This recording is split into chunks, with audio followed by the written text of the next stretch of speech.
몇 년 전에 캄보디아 갔을 때입니다. 호텔에서 퇴실을 하고 열쇠를 프론트에 돌려주었습니다. 기분 좋게 우리 일행은 하루를 시작하기 위해서 이제 로비를 나서고 있었어요.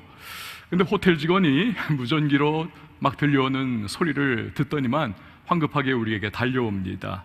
불러세웁니다. 알고 보니까 우리 일행 중에 목사님 한 분께서 실수로 지난밤에 그 방에 있던 컵을 하나 깨뜨렸나 봅니다. 그 컵 값을 일불 달라는 겁니다. 이분이 머리를 극적극적 하면서 주머니에 그 일불 꺼내기 위해서 그렇게 막 뒤적거리는 그 모습, 이거 공짜인 줄 알았는데, 그 모습을 보면서 우리들은 다들 놀렸습니다. 칠칠맞게 무슨 컵을 하나 깨가지고는. 그런데 그 돈을 냈어요. 또다시 무전기에 소리가 들려오는 겁니다. 그리고는 직원이 이번에는 저를 불러 세우는 거예요. 그리고는 돈을 내라는 겁니다. 알고 보니까 그 호텔 방에 컴플리멘터리라고 하죠, 무료로 주는 아이템들이 있습니다. 냉장고 위에 과자 봉지가 2개가 있었어요. 저는 그게 그건 줄 알았습니다. 안 먹었으니까 아침에 나오면서 오늘 하루가 길다, 피곤할 때 먹어야지, 2개를 그거 공짜인 줄 알고 가방에 넣었는데 공짜가 아니라는 겁니다. 돈 내라는 거예요. 저도 머리를 긁으면서 무안해가지고 돈을 주섬주섬 꺼내고 있는데 다들 저를 놀립니다. 아니 뭐 째째하게 그 과자 2개 그냥 가지고 나와가지고 하면서 다들 웃는 거예요.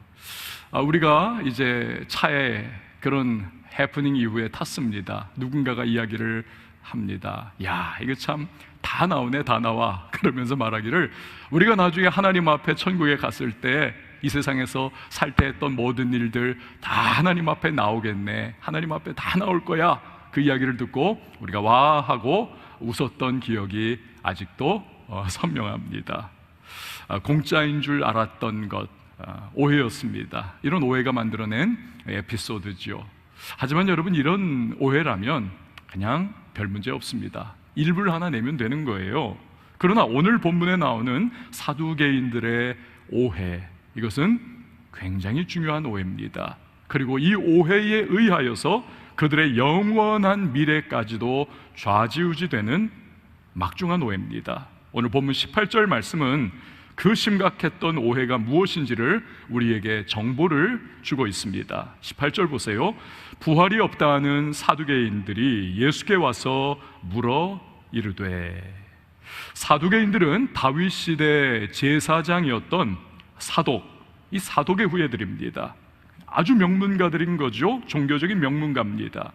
이들은 예수님 당시에 유대 상류층을 형성을 하고 있던 사람들입니다. 대제사장도 이 사독의 후예인 사두개인 중에서 나오는 겁니다.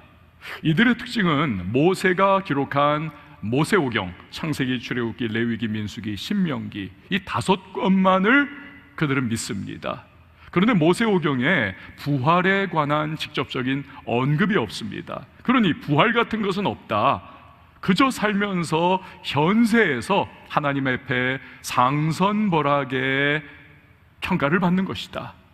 그리고 죽으면 소멸된다. 이것이 그들의 내세관이었던 거죠. 자, 그러면 왜 사두개인들이 예수님을 찾아와서 부활에 관한 이야기를 꺼냈을까요?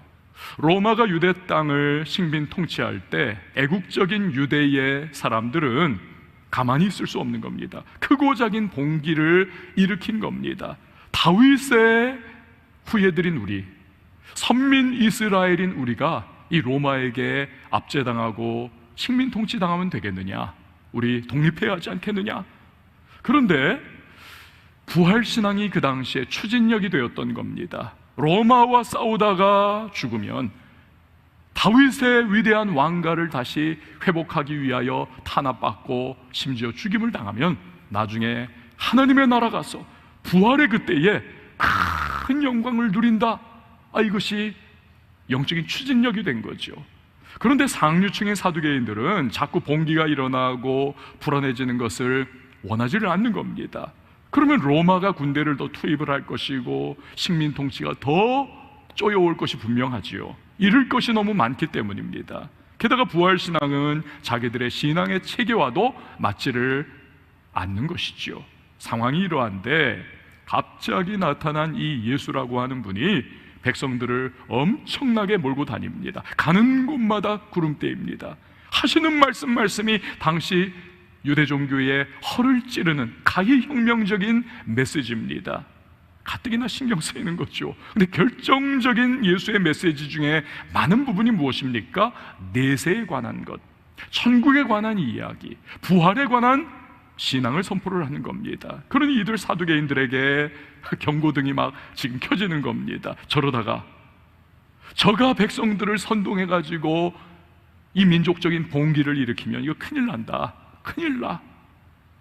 그러니까 부활신앙을 무너뜨려야죠. 동시에 그들은 봉기를 일으킬 가능성도 차단할 목적으로 예수님 앞에 나왔던 것입니다. 모세 시대부터 계속되었던 계대 결혼, 이걸 뒤틀어 가지고 그들은 예수님 앞에 질문을 던지는 겁니다. 신명기 25장에 보면 하나님께서 형이 자식 없이 죽으면 동생이 그 형수와 결혼을 해라. 자식이 나면 그 형의 혈통을 이어받게 하고 모든 형의 유산들을 다 그 자식에게 줘라. 형의 이름이 남는 거죠. 그 혈통이 유지가 되고 재산이 밖으로 새지를 않는 겁니다. 또한 형수도 그 자식이 태어났기에 마음이 얼마나 든든합니까? 이 고대 사회에 이건 지금의 도덕과 윤리로 판단 불가한 겁니다. 사회보장제도와 같은 것이지요. 하나님께서 긍휼히 여기신 거지요.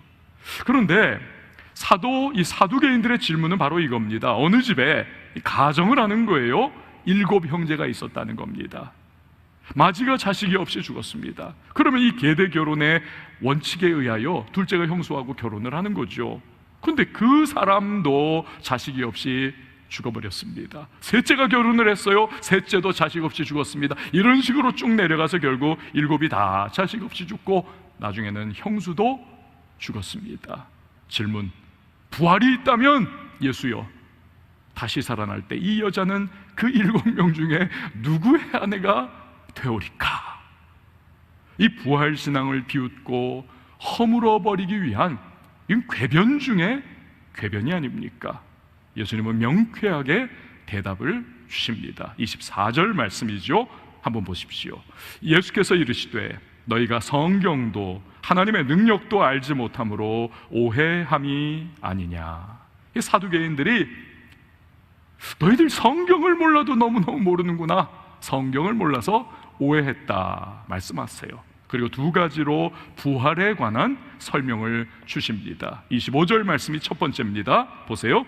사람이 죽은 자 가운데서 살아날 때에는 장가도 아니가고 시집도 아니가고 하늘에 있는 천사들과 같으니라. 그러니까 부활해서 천국에서 살 때는 이 세상의 불완전한 삶이 더 이상 아닌 완전한 그곳이기에 결혼하고 장가가고 시집가고 배고프고 아프고 세상에서 경험했던 것들이 더 이상 경험되지가 않는 겁니다. 하늘의 천사와 같은 완전한 존재.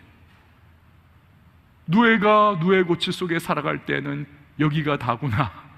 그러나 누에 고치 뚫고 나와 나비가 되어 아름다운 날개를 펴고 창공을 날아갑니다. 더 이상 누에 고치의 삶은 이건 필요가 없는 거죠. 마찬가지인 겁니다. 부활의 완전한 그때의 상황 속에서는 이 세상에서의 것들은 이제는 다 완성되었기에 더 이상 아니다. 2번째 26절 말씀 보세요. 죽은 자가 살아난다는 것을 말할지인데 너희가 모세의 책 중 가시나무 떨기에 관한 글에 하나님께서 모세에게 이르시되 나는 아브라함의 하나님이요 이삭의 하나님이요 야곱의 하나님이로라 하신 말씀을 읽어보지 못하였느냐. 사두개인들은 모세가 기록한 모세오경만을 믿었습니다. 그런데 그 모세오경 중에 하나인 출애굽기 3장을 보면 하나님께서 가시나무 떨기 가운데 모세에게 처음으로 만나 주십니다. 그때 하나님께서 자신을 계시하시죠. 소개를 하십니다. 과거 시제로 소개를 하지 않으세요. 이런 거, 나는 아브라함의 하나님이었다, 이삭의 하나님이었다, 야곱의 하나님이었다, 이렇게 하지 않으십니다. 하나님은 현재 시제로 말씀하세요. 나는 아브라함의 하나님이요 이삭의 하나님이요 야곱의 하나님이다.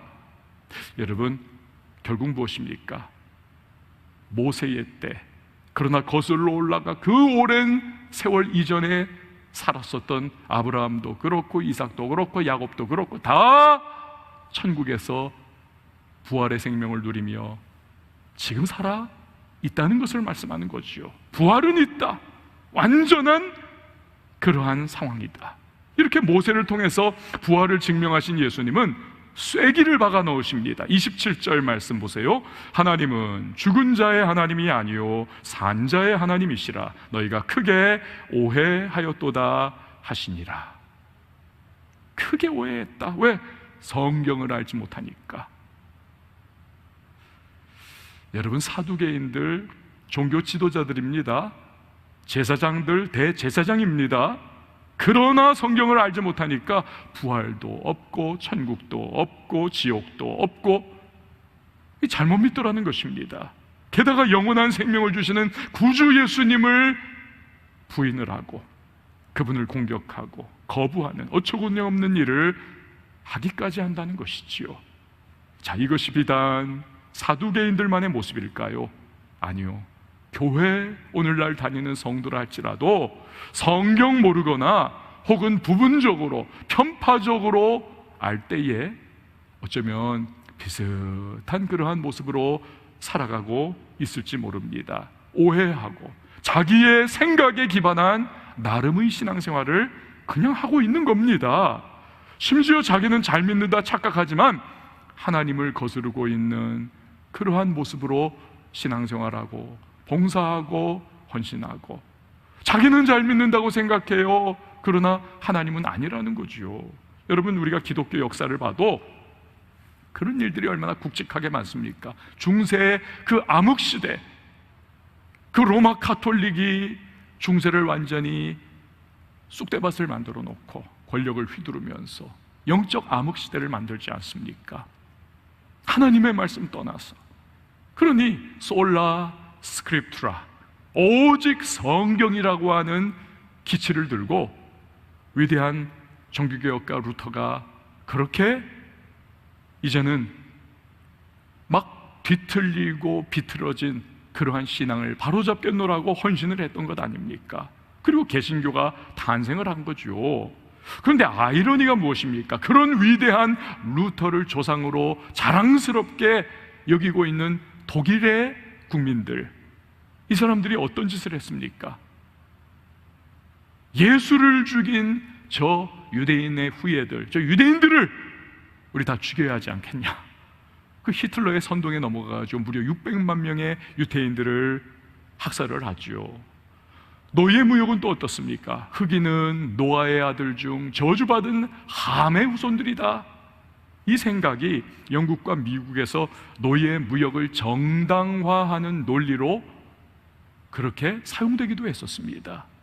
오늘날 신천지 같은 이단이 횡행하는 것도 성경을 잘 알지 못하는 그런 교인들이 많기 때문이죠. 슬쩍 비틀어 가지고는 엉뚱한 소리를 해요. 근데 그걸 듣고는 야, 우리 목사님 왜 저런 말 안 해주나?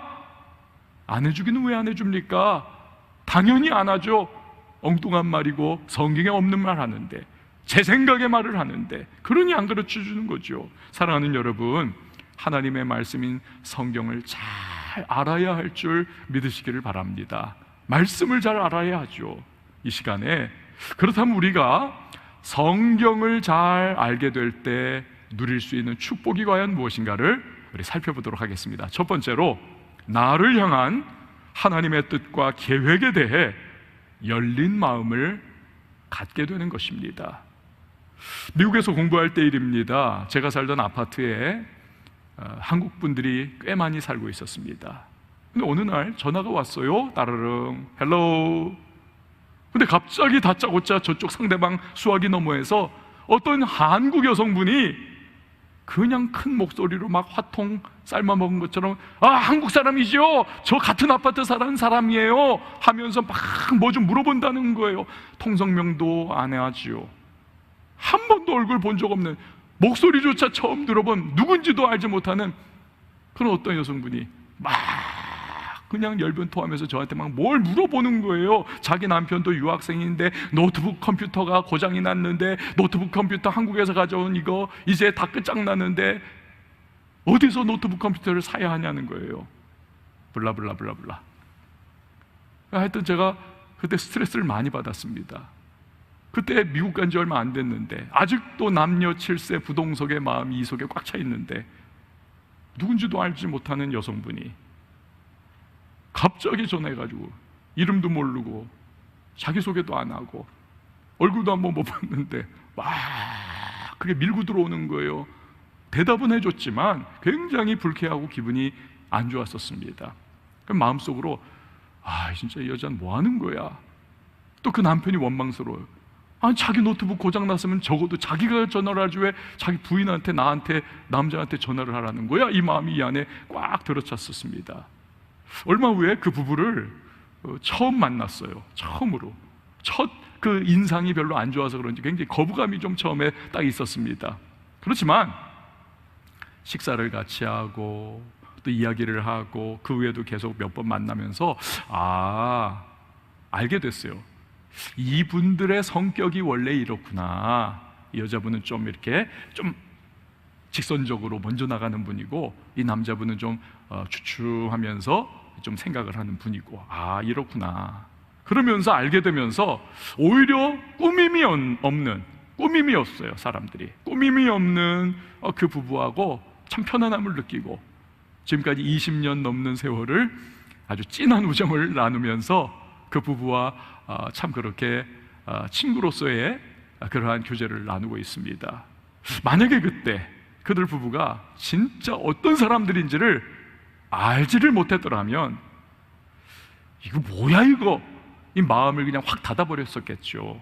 그럼 하나님이 주신 좋은 친구를 놓쳐버릴 뻔 했습니다. 20년 세월 동안 함께 나눈 희로애락과 거기서 오는 귀한 깨달음들도 얻을 수가 없는 것이죠. 여러분, 하나님의 말씀을 아는 것도 그와 같습니다. 성경을 알면 알수록 우리는 하나님의 성품과 그분이 생각하는 것이 무엇인지를 우리는 깨달아가는 것이죠. 그분의 성실하심은 어떤 것인가? 신실하신 하나님, 사랑의 하나님, 긍휼과 자비가 풍성하신 그 마음, 우리를 향하신 변치 않는 선택, 그리고 우리를 향한 그분의 희생, 우리에게 얼마나 복 주시기를 원하는지 알게 되는 것이고, 그분은 모든 것을 합력하여 선을 이루시는 분이라는 사실을 우리는 알게 되는 것입니다. 결국 하나님은 정말 빛이시구나, 그분은 정말 어둠이 조금도 없구나, 하나님은 믿으면 후회할 것이 하나도 없는 분이구나 확신하게 됩니다. 그러면은 나를 향한 하나님의 뜻과 그분의 계획, 여기에 열린 마음을 가지게 되는 것이죠. 열린 마음을. 여러분, 이런 찬양이 있잖아요. 주는 나를 기르시는 목자요, 나는 주님의 귀한 어린 양, 푸른 풀밭 맑은 시냇물가로 나를 늘 인도하여 주신다. 주는 나의 좋은 목자, 나는 그의 어린 양, 철을 따라 꼴을 먹여 주시니 내게 부족함 전혀 없어라. 이렇게 주님을 따라갈 수가 있는 것 아니겠습니까? 나의 목자 되신 주님 신뢰하면서. 그러면 여러분 어떻습니까? 결국 하나님이 주시는 풍성한 은혜와 축복을 누릴 수가 있는 것입니다. 그런 인생 얼마나 귀합니까? 물론 그 과정에서 때로는 어려움도 찾아오지요.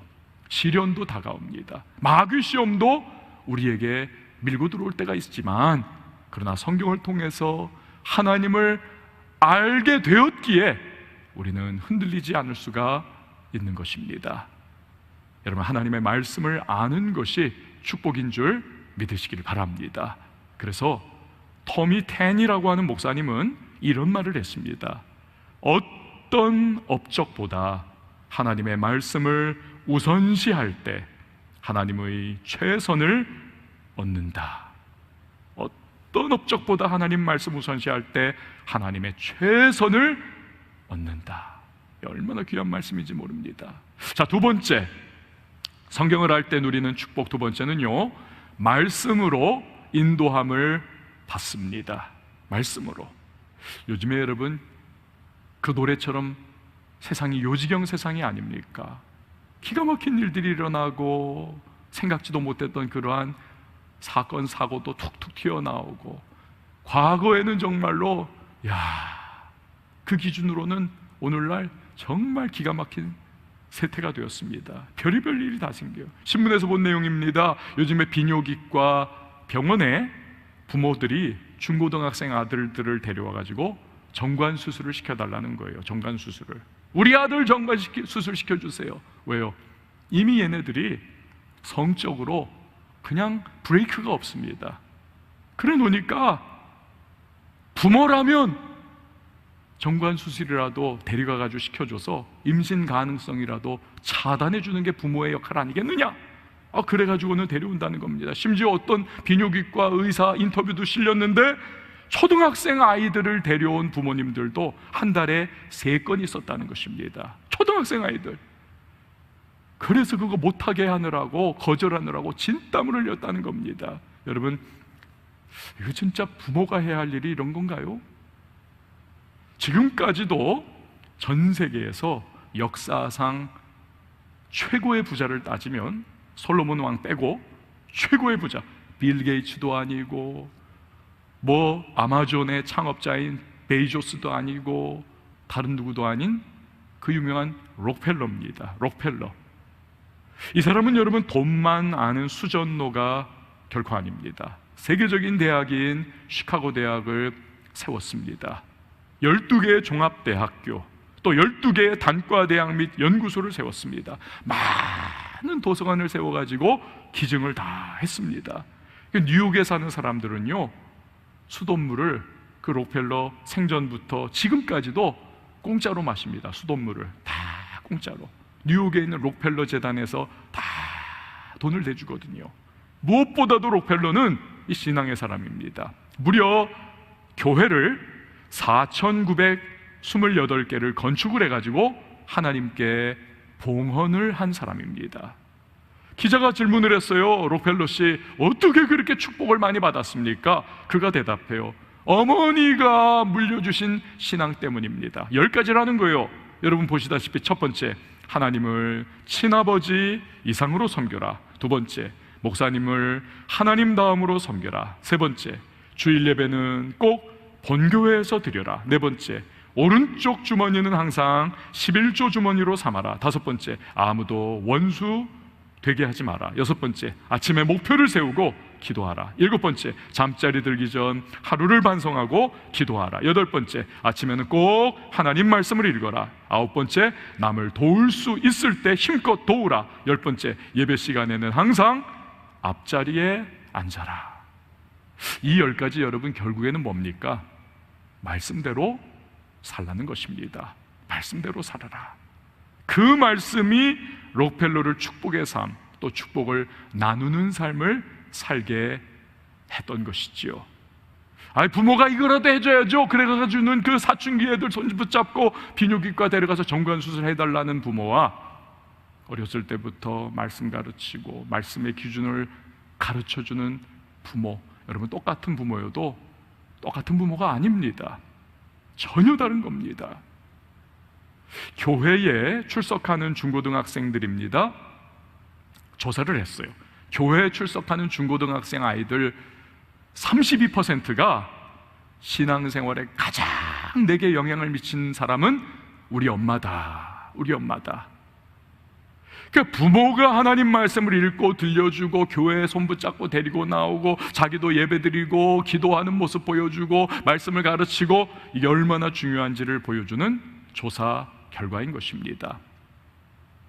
윌리엄스라고 하는 부흥사가 대형 집회에서 가정과 성경이라는 주제로 설교를 맡았습니다.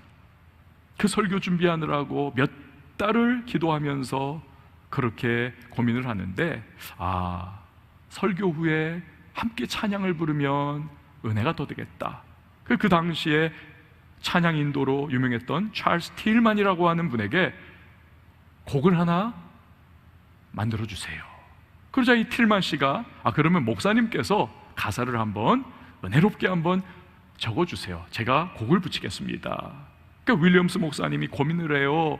그러다가 어느 날 그 생각이 납니다. 자기 어렸을 때 엄마 무릎에 앉아서 엄마가 머리 쓰다듬어 주면서 사랑하는 아들아, 하나님 말씀 이러이러해, 다윗 이야기, 사무엘 이야기, 다니엘 이야기, 이런 얘기 해주면서 뺨에 뽀뽀 한번 해주고 예수 잘 믿어야 해, 하나님 잘 믿어야 너가 복을 받아 하면서 그 따뜻한 사랑으로 말씀 가르쳐준 어머니 생각이 나는 거예요.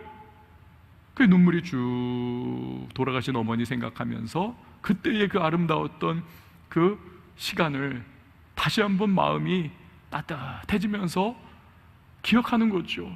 그 영감 가운데 써내려간 찬송시, 나의 사랑하는 채 비록 헤어졌으나 어머니의 무릎 위에 앉아서 재미있게 듣던 말, 그때 일을 지금도 내가 잊지 않고 기억합니다.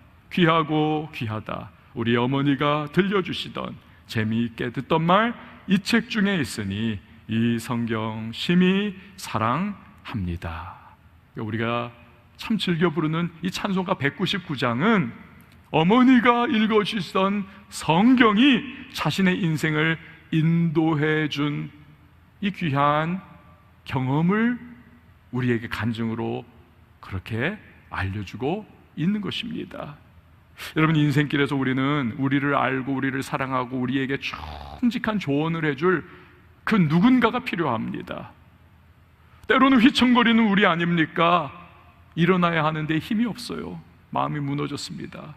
그때 우리에게 용기를 심어주고 위로해주고 격려해주는 그 누군가가 필요하지 않습니까? 그 한마디 말이 필요한데, 그 한마디 말이면 인생이 뒤집어지는데, 운명이 바뀔 수 있는데, 그 한마디 말, 그 말이 너무나 중요하고 절실하기 때문에 삼국지를 보면 유비가 삼고초려 하면서까지도 제갈량 찾아가지 않습니까? 한마디 말 때문에 책 싸삼기 위해서. 여러분, 문제는 사람의 조언은 한계가 있습니다. 세월이 흐르고 세태가 바뀌고 문명이 지나가면서 그 말이 더 이상 유효하지 않는 것을 우리는 종종 경험합니다. 하지만 어제나 오늘이나 영원토록 하나님은 동일하십니다. 그분의 말씀은 그렇기에 시간의 흐름과 세태의 변천, 그리고 문명의 변화의 현장 속에서도 언제나 유효합니다. 언제나 우리에게 감동과 능력으로 다가오는 것입니다. 영원한 말씀, 믿을 수 있는 말씀, 우리가 붙들어야 하는 말씀인 하나님의 말씀인 것입니다. 그렇기 때문에 우리는 하나님의 말씀을 읽어야만 합니다. 그러면 그 말씀이 우리의 인생길을 인도해 주시는 것입니다. 시편 119편 105절 말씀에 주의 말씀은 내 발의 등이요 내 길의 빛이니이다. 우리를 인도해 주시는 말씀. 이런 말 있죠, 여러분? 노인이 죽으면 도서관 하나가 사라지는 것과 같다. 그렇죠. 그의 경험과 그의 지혜, 그 모든 것이 사라지는 거죠.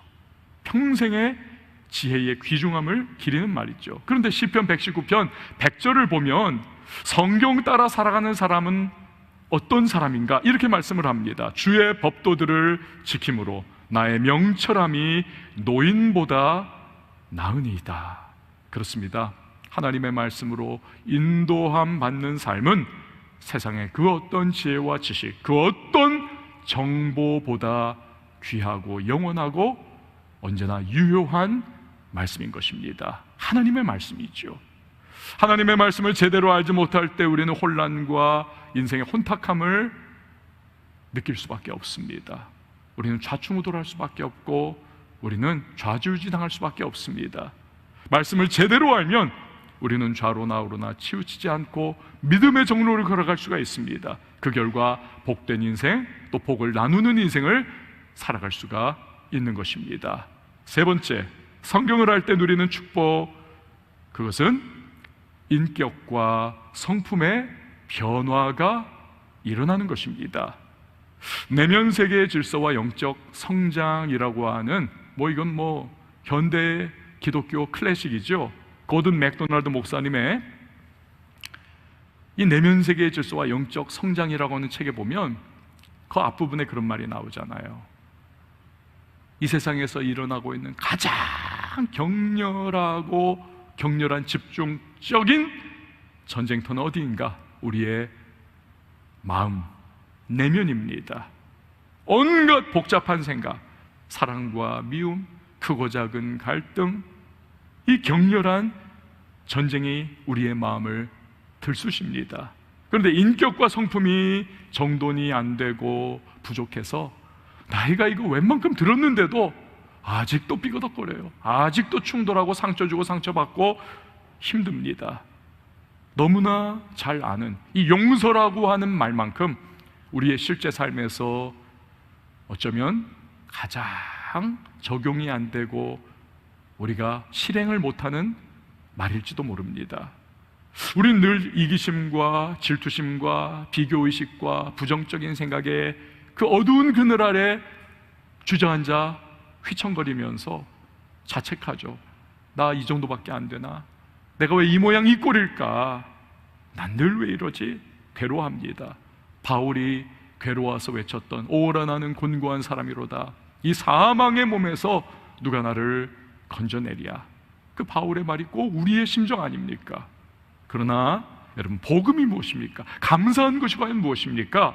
우리가 하나님 말씀을 계속 읽고 그 말씀 묵상하고 그 말씀을 귀히 여기며 그 말씀을 따르다 보면 말씀이 점점 우리의 내면과 생각과 우리의 마음을 바꾸어가기 시작합니다.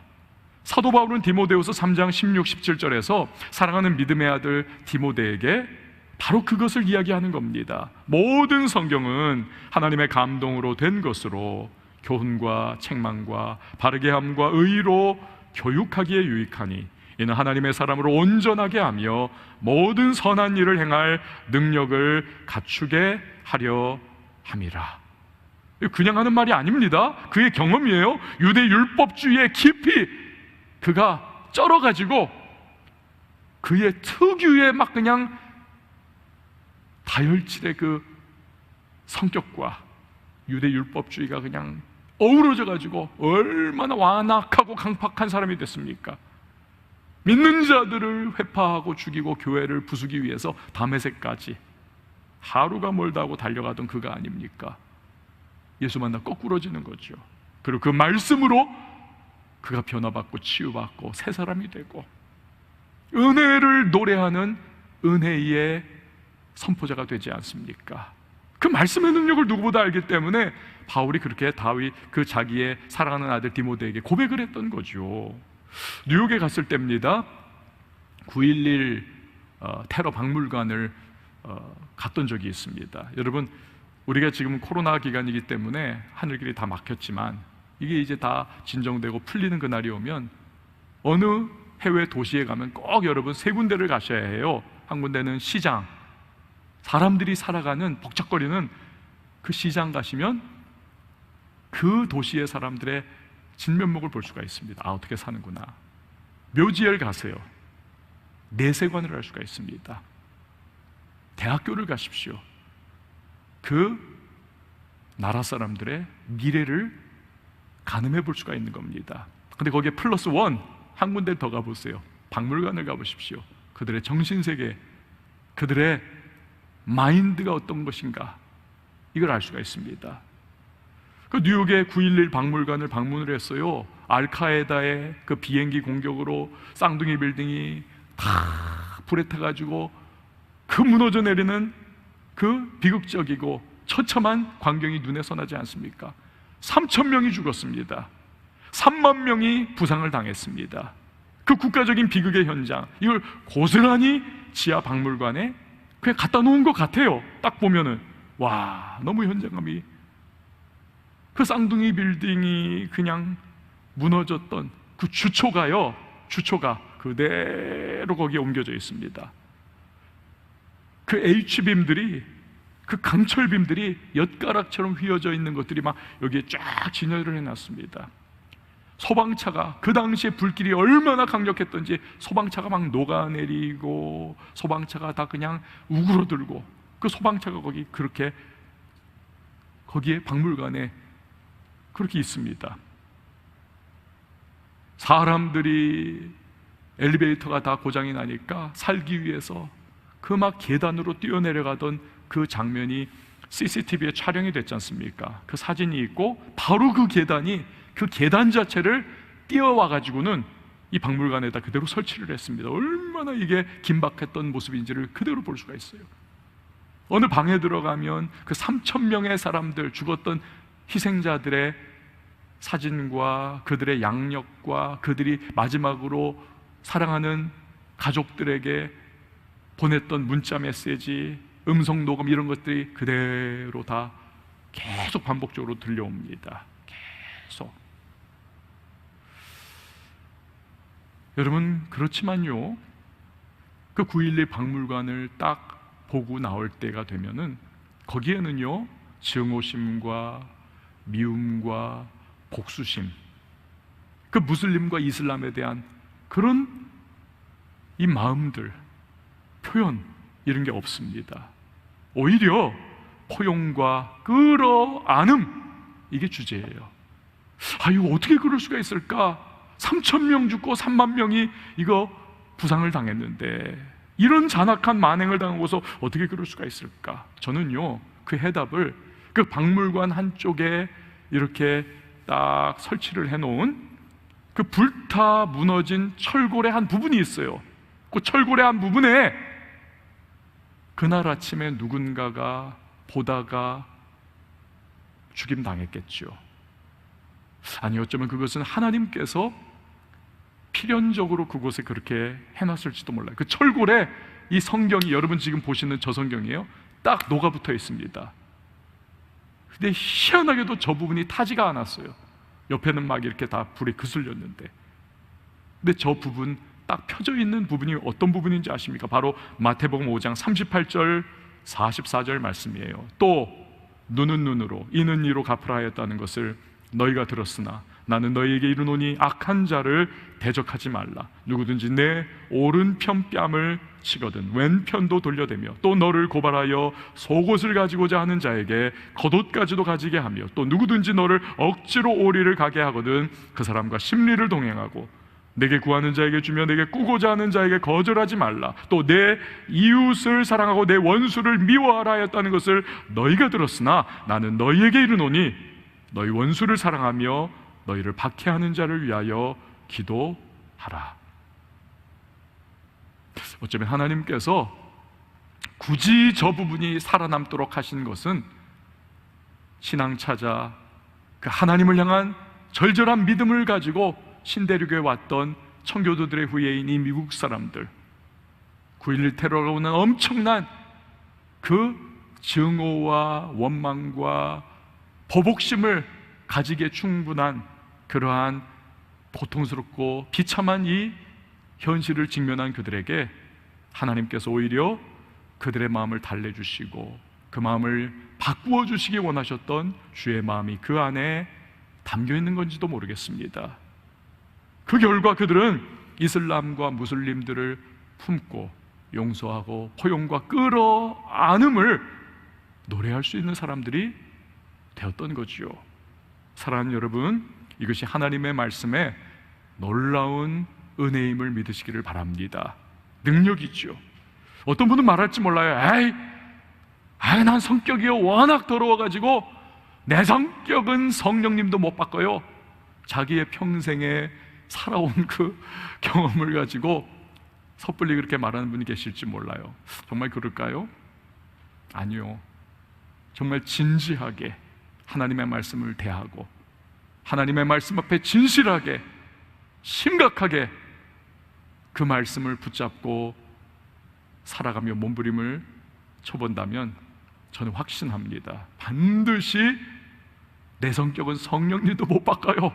그분의 마음도 그분의 성품과 인격조차도 하나님은 그 말씀을 통하여 얼마든지 다듬어 주시고 변화시키시고 부드럽게, 물론 성향은 다 있죠. 하나님이 그렇게 창조하셨으니 담즙질, 우울질, 다혈질 다 있죠. 그러나 그 성향마저도 하나님은 아름답게 다듬어 가시면서 선용하시고 예수 그리스도를 닮아가는 신앙의 교회 사람으로, 아름다운 성품의 사람으로 점점 한 번에 한 번씩, 한 걸음 한 걸음씩 그렇게 변화시켜 주실 겁니다. 여러분, 인격과 성품의 변화를 원하십니까? 그렇다면 말씀을 가까이 하십시오. 성경을 읽으세요. 묵상하십시오. 그리고 그 말씀을 한번 실천해 보십시오. 그리고 기도하십시오. 성령님, 이 말씀으로 저의 마음을 채워주시고 다듬어 주시고 변화시켜 주시고 예수 그리스도의 인격과 성품을 닮아갈 수 있도록 도와주세요. 여러분, 반드시 은혜가 임하게 될 것입니다. 사랑하는 성도 여러분, 성경을 할 때 누리는 축복이 있습니다. 3가지 말씀드렸죠. 나를 향한 하나님의 뜻과 계획에 대해서 열린 마음을 갖게 되는 것입니다. 2번째는 말씀으로 인도함을 받는 것입니다. 그리고 마지막으로 인격과 성품의 변화가 일어납니다. 오늘 말씀을 붙잡고 또 결단하며 나가는 우리들, 이 하나님을 그리고 그분의 말씀을 알 때 누리는 축복이 여러분 모두의 삶에 풍성하게 임할 수 있기를 예수님의 이름으로 축원을 드립니다. 우리 시간에 함께 찬양하실 텐데요, 여러분, 우리는요 넘어지기 십상입니다. 구르고 휘청거립니다. 그러나 주님 안에 거하며 그 말씀 붙잡고 나갈 때 우리를 아시는 주께서 반드시 우리를 다듬어 주시고 세임 주시고 능력 주시고 끝까지 인도해 주실 것입니다. 주님의 계획, 그의 말씀을 신뢰하십시오. 그것이 축복입니다. 우리 시간 함께 찬양하시고 기도하도록 하겠습니다. 내 아버지, 내 아버지, 그 품 안에서 그 품 안에서 내 영혼은 안전합니다. 주 손길로 내 삶을 안으시니 그 평강이 나를 덮습니다. 내 아버지,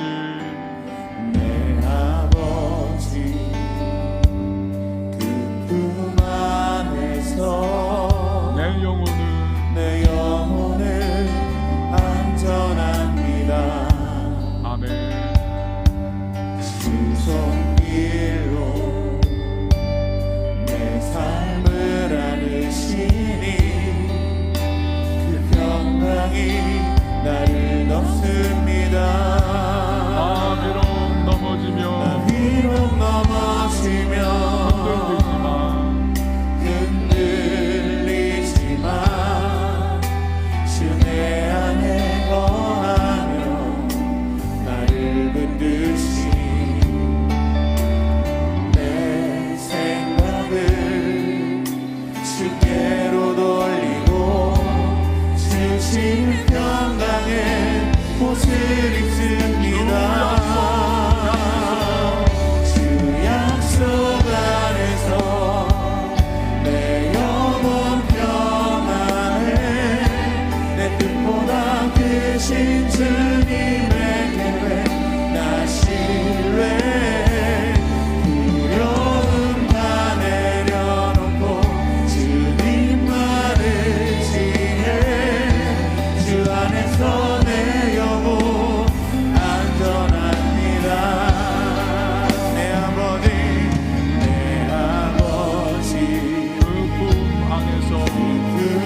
다시는 평강의 옷을 입습니다.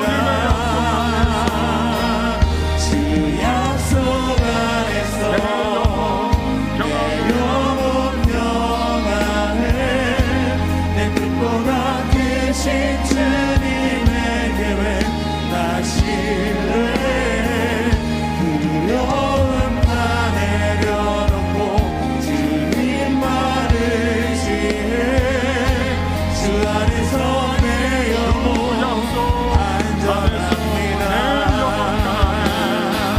주 약속 함께 두 손을 높이 들고 내 영혼 평안해. 내 뜻보다 크신 주님의 계획 나 신뢰해. 두려움 다 내려놓고 주님 말을 지혜. 주 안에서 내 영혼 안전합니다. 주 약속 안에서 내 영혼 평안해. 내 뜻보다 크신 주님의 계획 나 신뢰해. 두려움 다 내려놓고 주님 말을 지혜. 주 안에서 내 영혼 안전합니다. 두려움 다 내려놓고 주님만을 지혜. 주 안에서 내 영혼 안전합니다. 여러분 이 시간에 기도하며 나갈 때에 주님 성경을 사랑하고 성경을 붙잡고 또 성경을 묵상하며 성경을 마음에 담고 늘 살 수 있도록 성령님 도와주옵소서. 날 향한 하나님의 뜻과 계획에 대하여 마음이 활짝 열리게 하시고 그 인도함 받게 하시며 하나님 인격과 성품의 변화가 일어나 그리스도를 닮아갈 수 있도록 하나님의 말씀을 통한 은혜와 축복이 임하며 그 복을 나눌 수 있는 하나님의 사람이 될 수 있도록 주여 도와달라고 이 시간 말씀을 기억하며 우리 함께 기도하며 나갑니다. 함께 기도합니다. 하나님 아버지 감사합니다. 약속 안에서 내 영혼 평안해. 내 뜻보다 크신 주님의 계획 나 신뢰해. 두려움 다 내려놓고 주님만을 지혜. 주 안에서 내 영혼 안전합니다. 주 약속 안에서 내 영혼 평안해. 내 뜻보다 크신 주님의 계획 나 신뢰해. 두려움 다 내려놓고 주님만을 지혜.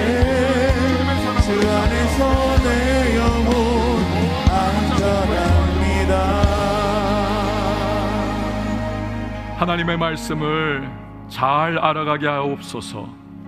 내 생각과 나의 판단, 나의 그저 인생의 경험에 입각하여 하나님의 뜻을 오해하거나 신앙을 오해하고 그렇게 교회 생활, 신앙 생활을 하지 아니할 수 있도록 오직 말씀을 붙잡고 우리 그렇게 신앙 생활하고 살아갈 수 있는 주의 백성 되게 하여 주시옵소서. 예수님의 이름으로 기도합니다. 아멘.